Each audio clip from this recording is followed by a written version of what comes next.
There's nothing in the world more powerful than a good story.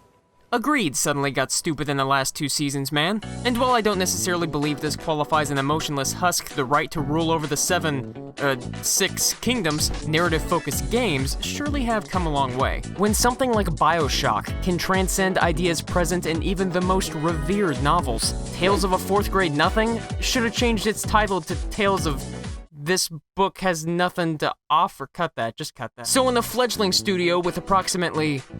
one sec. Okay, no games under its belt, releases a title that not only gets the general public's approval, but is also nominated for Story of the Year? Color me impressed. Alex? Hey, still with us? You haven't said anything for like 10 minutes. Yeah, my mind drifted for a second. Alex and her new stepbrother Jonas are on their way to the extremely haunted, Incredibly horrifying. Edwards Island. Okay, so maybe it's not that scary, but it's certainly no stranger to some rather odd happenings. According to the third member of the group, Alex's childhood friend Ren, certain areas of the island are particularly sensitive to radio interference, with non-existent stations and odd sounds illuminating the airwaves. So you're gonna want to stand basically right around here, and just tune the dial left or right until you start hearing some weirdness.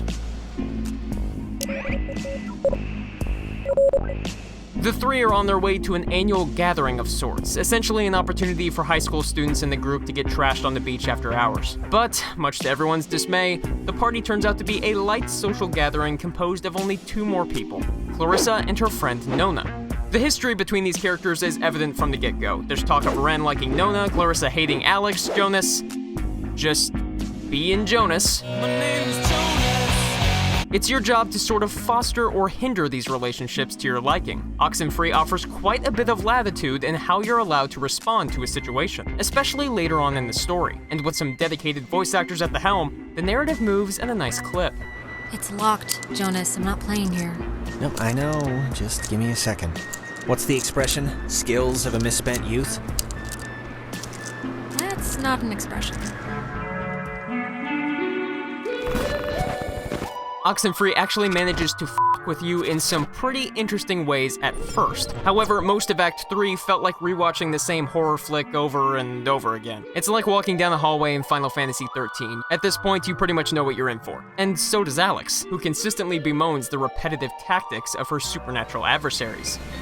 Now the station's up at the top of the hill. I hope this works. God, we're in another loop-de-loo. They always come at the most appropriate times, don't they? Ladies and gentlemen, my next point, the dialogue. While it is mostly solid, the writing has quite a few tonal issues. Let's put it this way.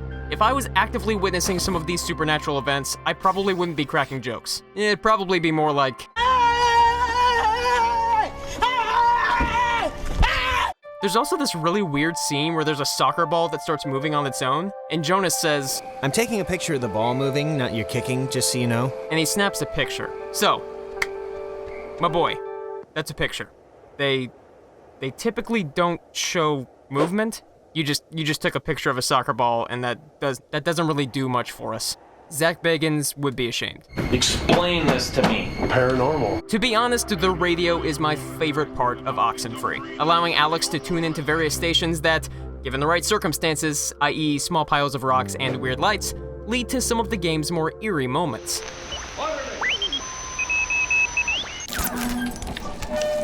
Oxenfree contains some of my favorite horror tropes. There are a few jump scares here and there, but the atmosphere itself weighs down on the characters and by proxy the player at nearly every moment. Well-timed sound effects. God, I haven't heard this in forever. This is something my mom used to...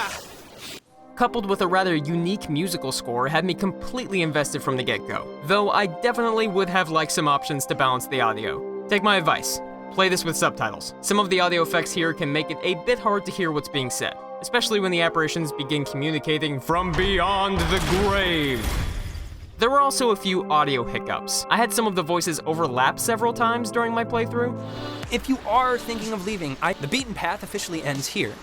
The beach is past the fence. Perfect! Some of the story tropes were a bit rote, nothing too groundbreaking here that I haven't seen in other games, though the attempts at grounding these characters emotionally in their struggles are fairly admirable. If you're dedicated, you'll speed through Oxenfree in 1 or 2 quick sessions. And while the bite-sized nature of it all had me itching to see more of the world and these characters, I think that feeling in and of itself is the mark of a pretty phenomenal game. I guess it worked. Hey, we're awesome! Awesome enough, at least.